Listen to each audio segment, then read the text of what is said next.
విజయానికి 5 కారణాలు. ఫ్రెండ్స్ ఈ T20 వరల్డ్ కప్‌లో టీమిండియా అదరగొడుతుంది అని చెప్పుకోవచ్చనమాట. ఇప్పటి వరకు కూడా లీగ్ స్టేజ్ గాని, దాని తర్వాత సూపర్ 8 గాని, దాని తర్వాత సెమీస్ గాని ఒక్క మ్యాచ్ కూడా ఓడిపోకుండా ఇప్పటివరకు గెలుస్తూ వస్తుందంటే నిజంగా దానికి సీక్రెట్ కారణాలేంటి అన్నది ఒకసారి ఈ వీడియోలో తెలుసుకుందాం.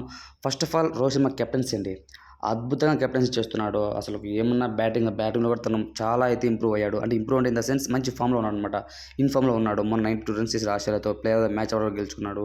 రాత్రి జరిగినటువంటి సెమీస్‌లో కూడా ఇంగ్లాండ్ పైన వీరోచిత ఇన్నింగ్స్ అనమాట. హాఫ్ ఇయర్ చేశాడనమాట. అలానే తను ముగ్గురు స్పిన్నర్స్ తీసుకురావడం అండి. అది కూడా హైలైట్ అని చెప్పుకోవచ్చు. సో ఇంకా సెకండ్ విషయం ఏంటంటే ఫ్రెండ్స్ బుమ్రా అండి. బుమ్రా ఎప్పుడు వికెట్స్ కావాలో బుమ్రా వస్తాడు. అలానే రన్ రేట్ తగ్గించడంలో కూడా బుమ్రానే ముందుంటాడు. సో కేవలం 4 ఓవర్లు 35 రన్స్ ఇవ్వడము, 10 రన్స్ ఇవ్వడము, 20 రన్స్ ఇవ్వడము, 3 వికెట్లు తీసుకోవడము. సో తను మెయిన్ కీలకంగా మారబోతున్నాడనమాట బుమ్రా. సో రోహిత్ శర్మ టాప్ 1 అయితే నంబర్ 2 విషయం వచ్చేసి బుమ్రా బౌలింగ్. అలానే నంబర్ 3 వచ్చేసి స్పిన్ అటాకింగ్ అండి.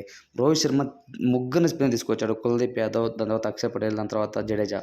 ముగ్గురు స్పిన్నర్ ఎఫెక్ట్ అనేది చాలా బాగా ఉందన్నమాట.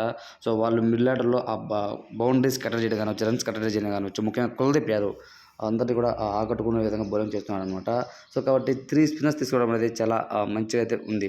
నెక్స్ట్ ఫోర్త్ విషయం ఏమైనా ఉందా అనంటే అది నిజంగా టాస్ అండి. టాస్ గెలిచినప్పుడు రోహిత్ శర్మ సిట్యుయేషన్స్ తగినట్టు అంటే ఆ మ్యాచ్ ఆ యొక్క స్టేడియం ఎలా ఉంది, సో మనకు డ్యూ ఉంటుందా లేదా, లేకపోతే ఇంకోటేంటి మనకు రైన్ ఎఫెక్ట్ ఉందా లేదా అన్న ఆచితూచి బ్యాటింగ్ తీసుకోవాలన్నా బౌలింగ్ తీసుకోవాలని ఆలోచన చేసి తను ఒక స్ట్రాటజీగా అయితే టాస్ కూడా గెలుస్తున్నాడు. అది ఒక లక్ అని చెప్పుకోవచ్చు అనమాట.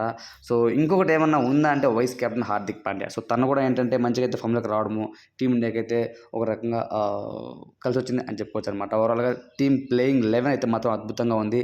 సో ఇదే విధంగా కంటిన్యూ అయితే మాత్రం ఇటువంటి వరల్డ్ కప్, సౌత్ ఆఫ్రికా గెలిచి ఖచ్చితంగా కప్పు ఎగరేసేది మాత్రం ఖాయంగా అయితే కనిపిస్తుంది. ఫ్రెండ్స్ మీ పాయింట్ ఆఫ్ ప్రకారము మీకు తెలిసిన కొన్ని విషయాలు అంటే ఎట్లా లైక్ మనకు టీంని ఇంత విజయం రావడానికి గల మెయిన్ కారణాలు ఏంటి అనేది మీ పాయింట్ ఆఫ్ ప్రకారము కామెంట్ తెలియచేయండి. ఇలాంటి మరిన్ని వీడియోస్ కోసం మన ఛానల్ సబ్స్క్రైబ్ చేయండి, సపోర్ట్ చేయండి. Thanks for watching friends.